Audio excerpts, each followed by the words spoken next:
শেখ হাসিনা সংসদে দাঁড়িয়ে হাস্যোজ্জ্বল চূড়ায় উপাস্য করে তুচ্ছ তাচ্ছিল্য করে আমাদের এদেশের নিরীহ আওয়ামদেরকে তাদের রক্তকে উপহাস করে সংসদে মজা দিচ্ছিল। আমরা আজকে সেই শেখ হাসিনা যার উদ্দেশ্যে সেই ফাঁসি মজার রাষ্ট্রকে অত্যাচার তার বিচারের দাবি আদায় করতে এসেছি।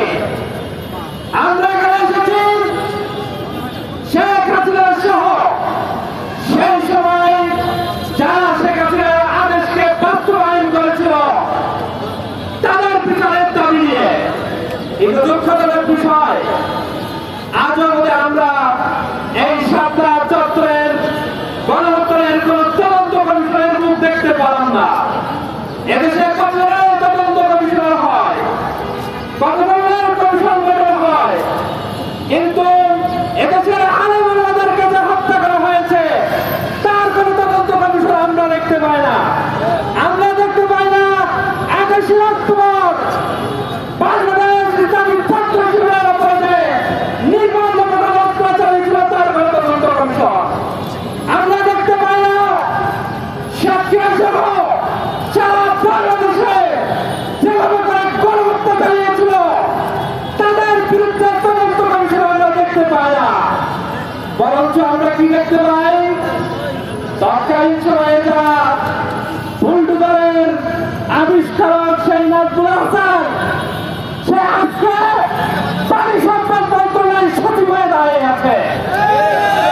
এ থেকে স্পষ্ট পরিচালিত হয়, প্রমাণিত হয় যে এই গণহত্যার এই রক্তের সাথে উপহাস করা হচ্ছে, আমারও রক্তের সাথে বেইমানি করা হচ্ছে। বাংলাদেশ ইসলামী ছাত্র শিবির এর তীব্র প্রতিবাদ জানাচ্ছে। যে সকল সচিবরা, যে সকল ডিসিরা, যে সকল এসপিরা শেখ হাসিনার হুকুম বাস্তবায়ন করেছিল তাদের সকল ধরনের পদ থেকে বরখাস্ত করে তাদেরকে জেলের ভাত খাওয়াতে হবে, তাদেরকে বিচারের মুখোমুখি করতে হবে। তা না হলে এদেশের ছাত্র জনতা বসে থাকবে। যেভাবে করে 5ই আগস্টে, যেভাবে করে জুলাই আন্দোলনে রক্ত দিয়ে শেখ হাসিনার দখল ঘটিয়েছে, আবারও তারা দেখাচ্ছে রক্ত হবে বিচারের দাবিতে। সম্মানিত ভাইরা, ছাত্র শিবির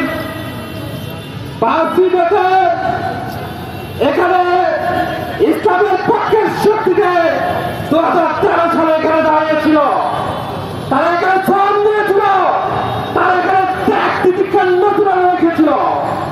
আজকে এক যুগ পরে দীর্ঘ 10 বছর পরে